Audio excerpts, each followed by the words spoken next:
Thank you for choosing the 14 by 12 wood gazebo from Yardistry. We're confident you'll find the assembly process straightforward as long as you work through each step in the assembly manual. In addition, this Helpful Hints video offers tips and tricks we've learned along the way for handling some of the more challenging and critical steps. Before you begin the assembly process, sort your inventory.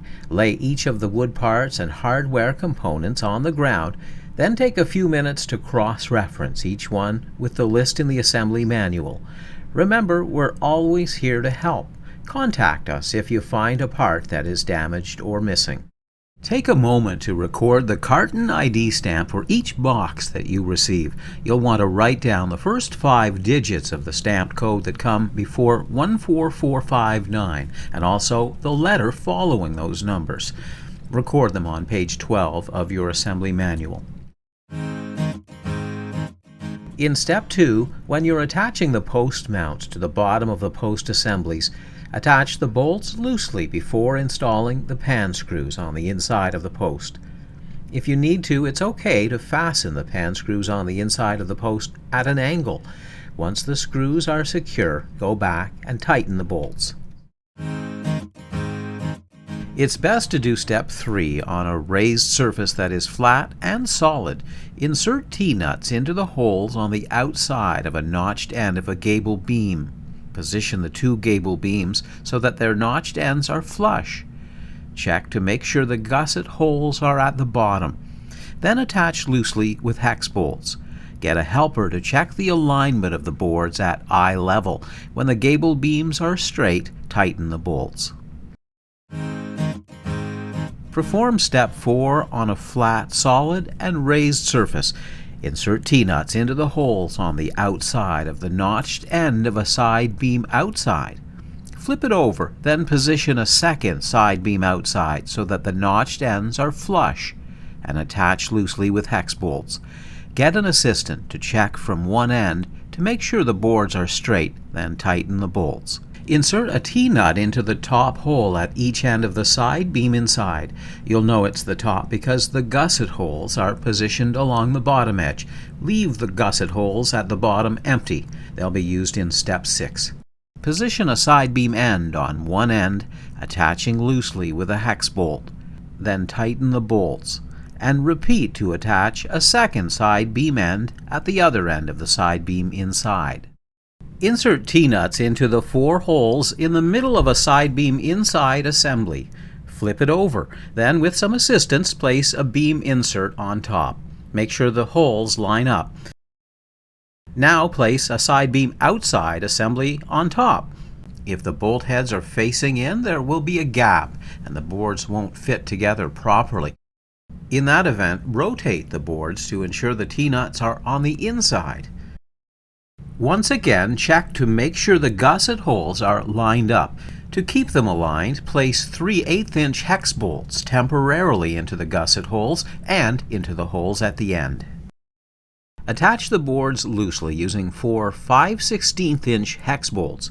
Now remove the temporary 3/8" hex bolts and flip the assembly over. Reinsert the hex bolts temporarily. This is the time to check the ends of the beams to make sure they're flush. If they're not, loosen the hex bolt on the side beam end and make adjustments to align the beams. You can use the temporary hex bolt as a lever if you need to. When the ends of the beams are flush, tighten the hex bolt on the side beam ends. Then secure the boards with 10 wood screws. Now remove the temporary hex bolts and flip the assembly over again. Tighten the 5/16" hex bolts. You'll need 4 people for frame assembly, and it should be done in the final location of the structure. The positioning is crucial, and so as you work through step 5, refer often to your instruction manual and the measurements outlined on page 17. Lift a side beam assembly into place, checking to make sure the gusset holes are on the bottom edge. If they aren't, rotate the side beam assembly before positioning it against the top of 2 posts. Insert a hex bolt into the bottom hole on both ends of the side beam assembly, then through a post. Leave the top hole empty for now. It will be used later to secure the frame once it's properly aligned. When the end of the side beam assembly is flush to the top and side of a post assembly, tighten the hex bolt. Now lift a gable beam assembly into place between two posts. Once again, check the positioning of the gusset holes. If necessary, rotate the gable beam assembly so that the gusset holes are along the bottom edge. Insert a hex bolt, this time in the top hole only.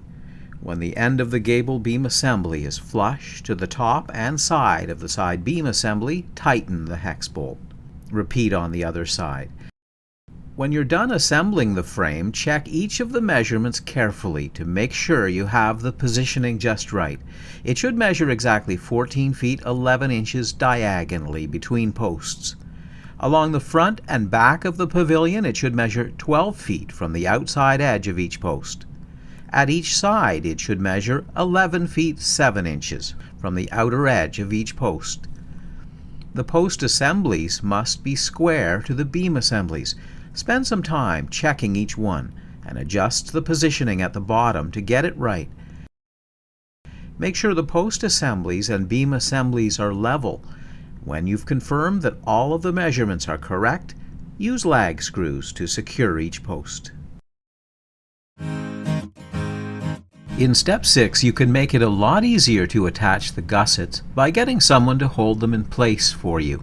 Afterwards, recheck all of the measurements listed on page 17 in your instruction manual. Make sure the pavilion remains square and level too. In step 7, position a gable inside against the inner surface of a gable beam assembly and tight to the top of the gussets. Measure carefully to ensure the end of the gable inside is exactly 17 inches from the edge of the post. When you're sure it's tight to the top of the gussets, secure it with 8 wood screws. Next, place a gable end tight to the end of the gable inside. Make sure the two boards are level at the top, then attach with 3 wood screws. If the boards are too tight to position the gable end properly, loosen the bolts in the post and the gusset. Then push the post out, creating room for the gable end. Attach it with 3 wood screws, then retighten the bolts. When you're attaching each gable upright assembly, measure 41 inches in from the post along the top of the gable beam assembly. Position the edge of the gable upright assembly there so that it's tight to the beam and gable inside. Make sure it's square, then attach it with 2 wood screws.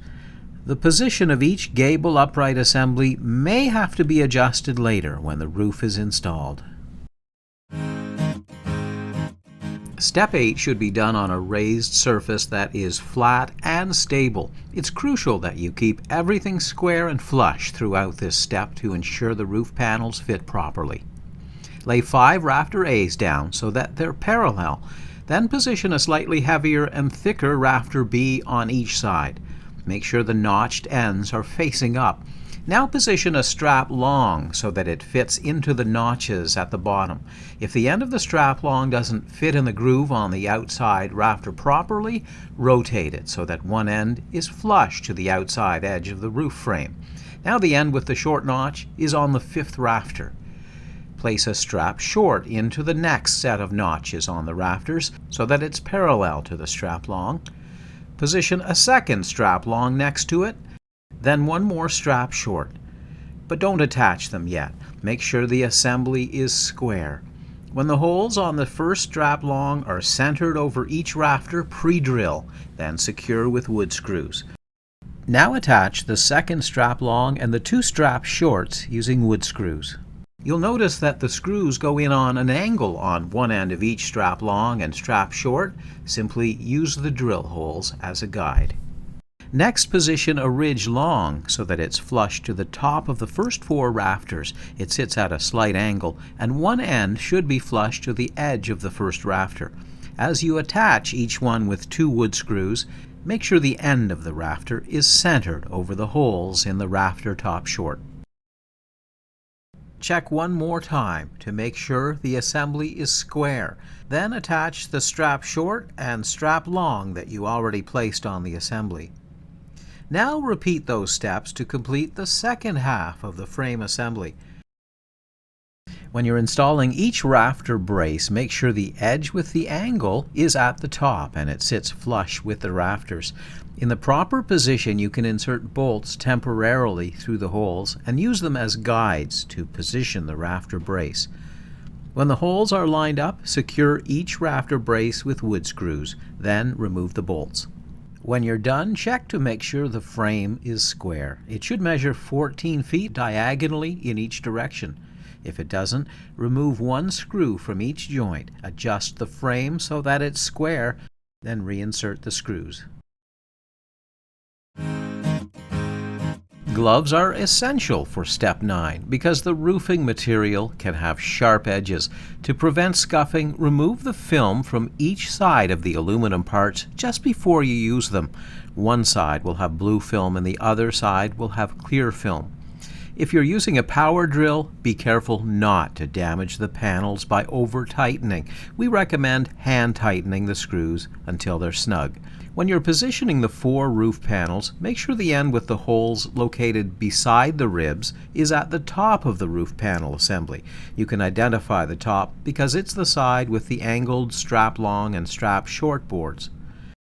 Lay the 3 main panels down first, starting at this end. Make sure the ribs overlap. Then place a wider right side panel on the right side. The top edge should be flush with the edge of the roof, with a small gap along the edge of the rafter top. Positioned correctly, the aluminum panels will overhang slightly at the bottom. They should not overhang at the sides.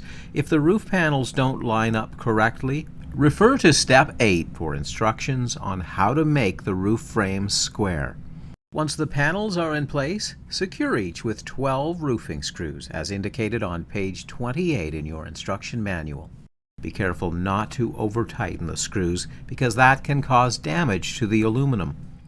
Attach the roof edge to the bottom of the roof panel using roofing screws. Start in the middle and work your way towards the edge of each panel. Pre-drill into the last hole on the roof edge left and right before inserting the screws.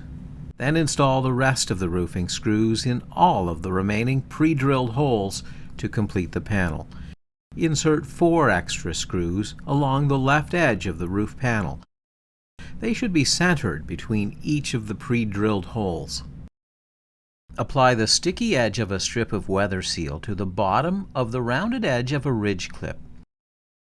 When you're finished, the weather seal should be positioned like this on the ridge clip. As you move the ridge clip into place along the bottom edge of the roof panel, don't press down on it or place it at an angle with the weather seal underneath the roof panel. And make sure the end is flush to the end of the roof panel with no overhang.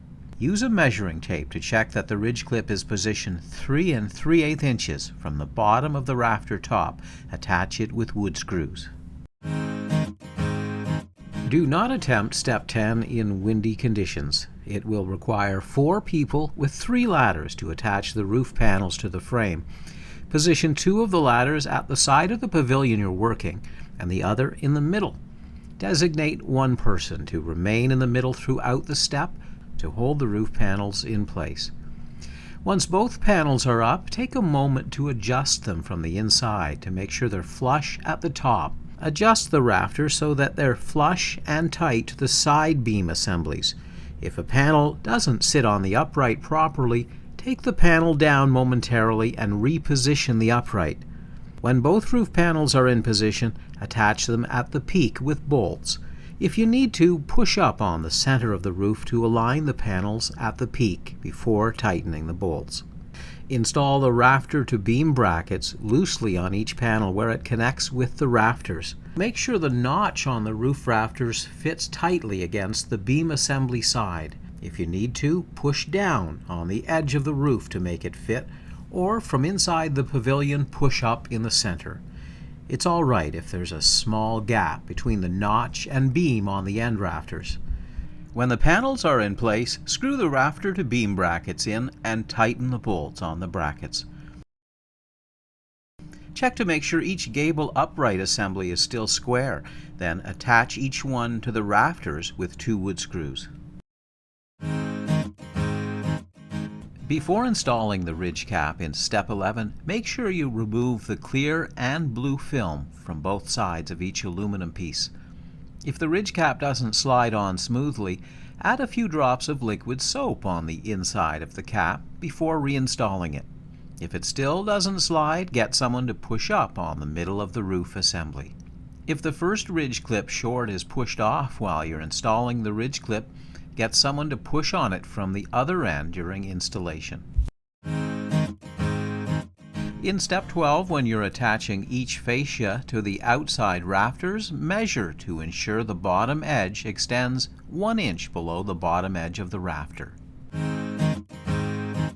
In step 13, center each tie brace at the top of the tie.